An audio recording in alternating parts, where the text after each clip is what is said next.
Back to the Future DeLoreans, Jetsons flying cars. Is there a personal aerial vehicle in your future?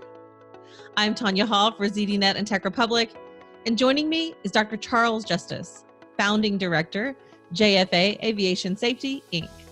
Welcome, Charles. Thank you for having me. So give us a brief summary of your professional resume. I mean, you've got quite an extensive background. Explain why you founded JFA.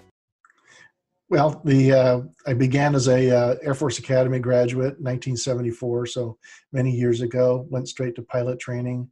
My last job in the Air Force was doing flight tests. From there, I was able to go to NASA.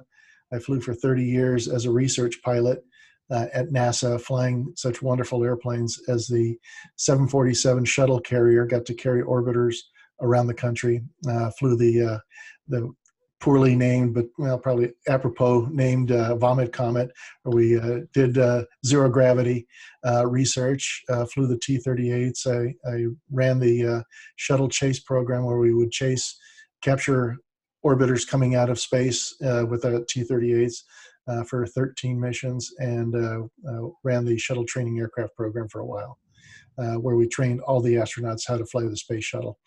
After that, I founded JFA, and gave corporate advice to Fortune 100 companies so that they could have the same kind of advantages that we learned the hard way at NASA. So it was applying the NASA lessons to corporate aviation.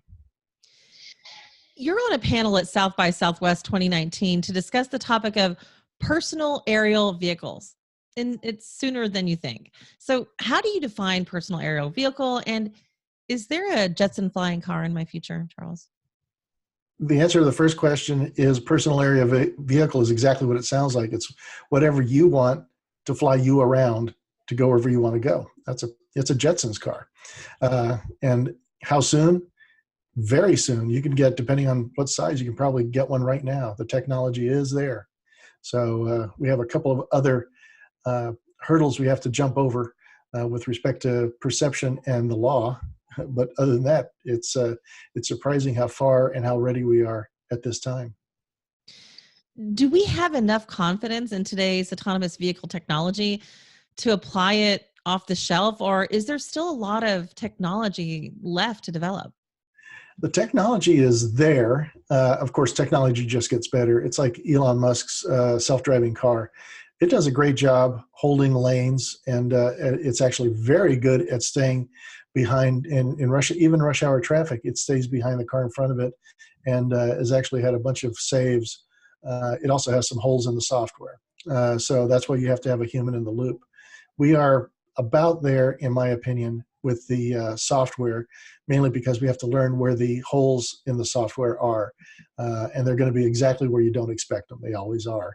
So once we get more maturity in these systems, I think the software is going to develop itself when we find more traps and secure the traps, if you will.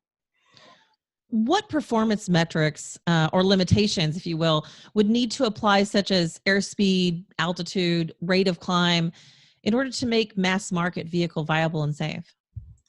Well, the biggest problem you have right now with mass market is these are all electric vehicles. We have a couple of them out there that are hybrid electric, which are some really exciting ideas, but eventually we're going to have to go all electric.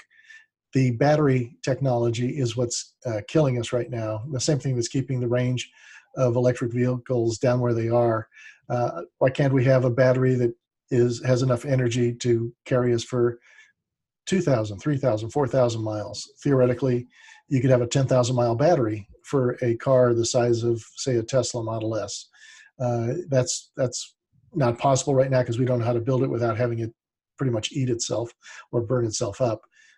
Those are two limitations, of course, to any battery technology. They are a tremendous amount of energy, and when they do something called runaway, it is a very ugly thing. And right now we've got the technology that's fairly safe for runaway, but future technologies, we have to make sure they're just as safe. So that's where we are right now. And the limitation in the batteries is what's holding us back. And then if we get perfect batteries, something else will hold us back. All right, Charles, will I need a license to fly one? It depends on which one you want. Right now we have one group of people. Lift Aircraft has this thing called a Hexa, which you got to look it up. It's the most awesome looking thing you ever see. It's got 18 propellers on top. And the reason for it is, the whole reason for this thing is sport. Just go out and have fun. Imagine lifting off and going to fly over the Grand Canyon and then coming back after 5 or 10 minutes. That's kind of the idea. So it's a very simple machine, super, super safe. Everything has been done for safety. It even has a ballistic parachute. So for that one, it's an ultralight. So after a certain amount of time spent in training in front of a computer screen, maybe flying a little simulator, after about an hour, they say, go have fun. And what that has is a software autopilot underneath. So it always is watching you and says, oh no, you know, I know you wanted to roll this thing upside down. I think you wanted to turn left and go over here instead. So it takes care of you. How do personal aerial vehicles share the sky with traditional aircraft or power lines, tall buildings, and other vehicles? Well, that's 3 questions. So I'll start with the other airplanes. If you remember Back to the Future 2, when Doc Brown came out from the past into the future, and he was in a lane of about several hundred other vehicles, that is exactly what you're going to have. We modeled actually Airbus in Switzerland modeled all these vehicles. Well, you're going to be sharing the airspace with drones that are doing package deliveries. They're going to be the DHL and FedEx of the future. So you're sharing airspace with them. You got mom and pop going to the soccer game. You've got people moving between cities. All of that traffic has to merge somehow, and the current system is completely incapable of handling that level of traffic. We're pretty close. We're at about 90% of capacity right now most of the time, and we can't really add on all of this. So when we say autonomous vehicles, we mean cooperating autonomous vehicles that are talking to all the other vehicles in the airspace and saying, if there is a conflict, they go, oh no, okay, you turn left and I'll turn left. We'll get out of each other's way, and off we go. And that is already being done right now. We have systems in airliners called TCAS systems or ACAS, depending on where you are. And they look and say, wait, we have an altitude conflict. Let's get this altitude conflict fixed. You go down, I'm going to go up. Okay, and it's covered. You're done, which is perfect. And that's what you want. And well, imagine that on a 3-dimensional space. That has to happen. We have to change the regulations, of course. All of this is legal, and we have enough buffer between these vehicles that they don't conflict with each other and actually, swap paint, as we say. But and then the final thing the question you had was perception. Well, the perception is going to be, we've done a study, and if you have a drone in your backyard, very annoying. Well, the sound level is very, very low, but it's perceived as very intrusive. These things go slowly, so they look like they're intrusive, and they're really not. So we have to find a way of making it obvious that people are out there just having fun. And there's some ways we thought of how to do this, and pretty much the Grand Canyon model is a classic. It's a big old empty space that's absolutely gorgeous, and people would love to just go out there and see it. It is. So what are some of the most interesting developments that you've seen so far?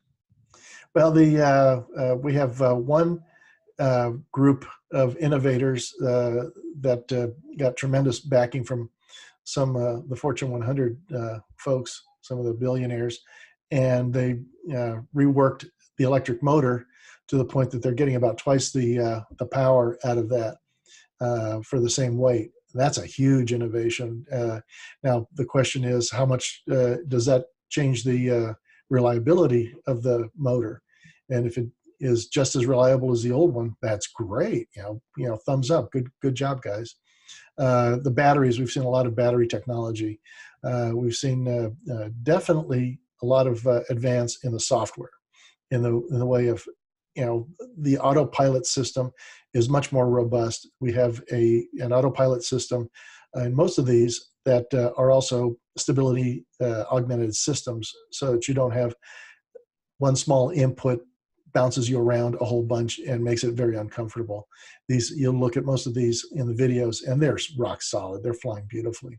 So everybody seems to have handled that. That's actually not an easy nut to crack. That's a tough one because you're flying in a fluid, in a moving environment, and the whole vehicle is also wobbling around in this thing. So it's easy to have the thing just wobble as well.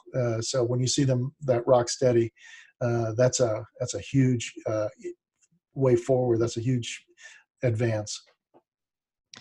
Dr. Charles Justiz, founding director of JFA Aviation Safety Inc.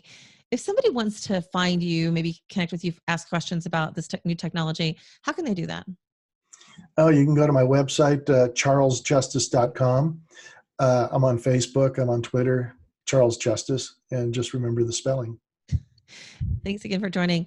And if you guys want to find more of my interviews, you can do that right here on ZDNet or Tech Republic, or go to my website, tonyahall.net. I've got links to all my social sites. Thanks for watching.